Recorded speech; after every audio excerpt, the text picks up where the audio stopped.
After you're done with this body, can you burn it to ash? That way my parents can't sell my body when I am gone, just like they sold me to that place underground. I want them in hell.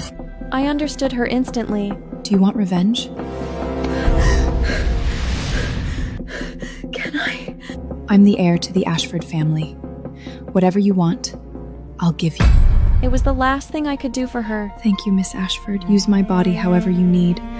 Let those bastards die. I left the necklace beside Bianca and had her settled into comfort. This time I wanted to watch. When Selena came back in a body rotting at the seams, would Damon still love her then? Getting Bianca settled took longer than I'd planned. It was late by the time I made it home. I ran straight into Kieran in the entry hall. Coming home this late, aren't you afraid of running into trouble out there? I'd grown up at Kieran's side, but he wasn't my blood. He had come to us at 12 after a fire took everyone he had. My parents took him in and raised him as their own. He was cold on the outside, warmer underneath, severe with himself in a way he never was with me. But hearing those familiar words again, after everything, the tears came before anything else. Don't cry. I just don't want you getting hurt out there. With my face buried in his shirt, I didn't see what was in his eyes. The deep tenderness. By the time I pulled back to wipe my eyes, his expression had reset. I know. My parents had drifted in from the front room at some point. Seeing me in tears, they assumed Kieran was the cause and were about to scold him when I threw myself into their arms. In this life, I was a daughter who had been away from her parents for too long. I had missed them so badly. I didn't tell them what had happened. I knew my father. The moment he found out, he would have dragged Damon out and shot him dead. But I didn't want Damon to die that easily. A few days passed like that. The day had come. The same day my soul was stolen from me in my last life. I feigned collapse. At exactly the same time, Selena died. After a full day and night of feigned unconsciousness, I slowly came to. Damon was at my bedside, his hand already holding mine. Arya, how are you feeling? Are you feeling any better? His eyes were full of hope, threaded with nerves. My father, my mother, Kieran, all of them stood gathered around the bed. Kieran was the one closest to the door, arms crossed, the line of his jaw set hard. He hadn't taken his eyes off Damon since I'd opened mine. He hadn't taken his eyes off the hand wrapped around my fingers either. Something kept catching me off guard. He wasn't quite the Kieran I'd carried in my head. In my last life, I must have missed something. My parents only took Damon for a man genuinely worried about his fiancée. They didn't hold his overreach against him. I stared at Damon without a word. His brow knit slightly. What is it? Why aren't you saying anything? I looked up at him. I want to eat strawberry cake. Damon's pupils contracted sharply. Don't you hate strawberries the most? You've remembered it wrong. Strawberry has always been my favorite. Selena is the one who hates strawberries the most. At that exact moment, a filthy, disheveled woman burst through the door. Damon, I'm back! But what is this? Why have I turned into this?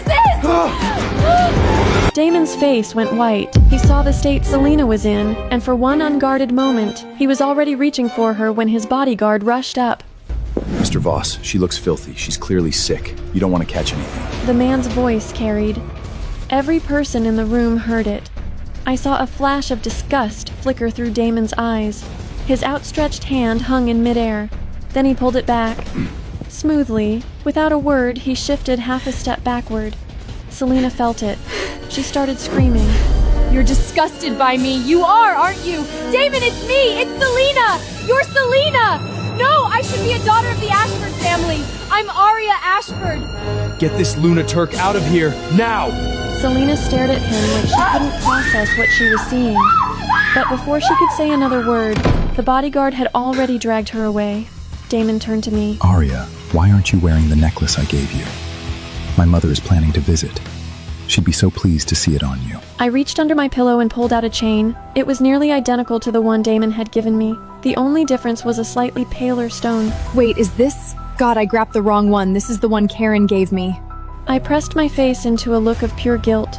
Damon was staring at the necklace in my hand like he wanted to burn a hole straight through it. Damon, I forgot to mention, Kieran had given me a nearly identical necklace a while back. The day you gave me yours, I ran into a homeless woman on the way home, so I gave her Kians to sell for money. I was tired. I must have mixed them up. I'm sorry. The moment he understood, Damon's expression curdled. Arya, how could you just hand away something that valuable? It just hit me. That woman who burst in is the one I gave it to. Damon's face twisted through several expressions at once. He worked very hard to keep them all inside. Should I have the bodyguard bring her back? She could return the necklace? No! Absolutely not! It's just a necklace. You're more upset about the necklace than about Arya. Damon, do you actually love her? Kieran had stepped in. He came around to my side of the bed and didn't sit. He stood between me and Damon, one hand braced on the headboard above my pillow. The line of him was a wall. Damon backpedaled immediately. That necklace has been in my family for generations. I was only worried. If it's a family heirloom, I'll have someone track down that woman and retrieve it. Arya is tired. You should go. Kieran cut him off cleanly and showed him the door. Whatever Damon felt about it, he had no choice but to bow and take his leave. After he was gone, Kieran didn't move for a moment. Then he turned, finally, and sat down on the edge of my bed, closer than he usually let himself sit. What exactly are you doing? He was right to ask. He had never given me any necklace. The one I'd just shown Damon was a copy. I'd had it made to match his, then borrowed Kieran's name for it. I told him everything. Every piece of Damon's plan, laid out, start to finish. Kieran went very still. His fist closed until his knuckles cracked. Damon Voss has gone too far. Don't be afraid, Arya. I'll pull every Voss contract today. Anyone who keeps working with him is against us. But isn't that too easy for him? Kieran, let me handle this. He used dark magic on me. I want him to pay it back. Personally, in full, with his own hands and his own body. Kieran held my gaze for a long moment, then very slowly, he covered my hand with his. Whatever you need, I'll do it. His palm was warm, steadier than I'd expected. His thumb moved across the back of my hand. I let him pretend it hadn't happened. For now. I walked him through the entire plan, asked him to keep it from our parents for now. To avoid suspicion, Kieran even sank 100 million into Voss, penance for losing the necklace. That was how the world read it. Everyone said Arya Ashford was hopelessly devoted to Damon Voss. Everyone said even the Ashford family had a soft spot for him. Damon soaked up the false praise. Meanwhile, he was quietly tearing the city apart to find that homeless woman. She was, after all, the woman he loved. Word came from the people I'd sent to keep an eye on Selena.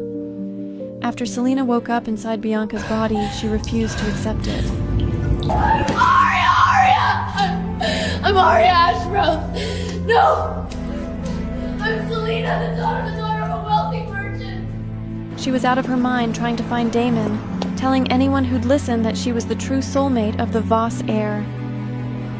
I knew Selena wouldn't survive long in that body. I'd only learned it after I became a ghost, but the soul stone wasn't foolproof. It could swap souls, but if the original soul was strong enough, there was still a chance it could claw its way back into its own body. In my last life, to make sure I could never return, Damon had paid the witch a second fortune. She cast a binding over me, something meant to keep my soul locked out, but my will was too strong. Selena couldn't hold against it. In the end, she was the one who paid the price.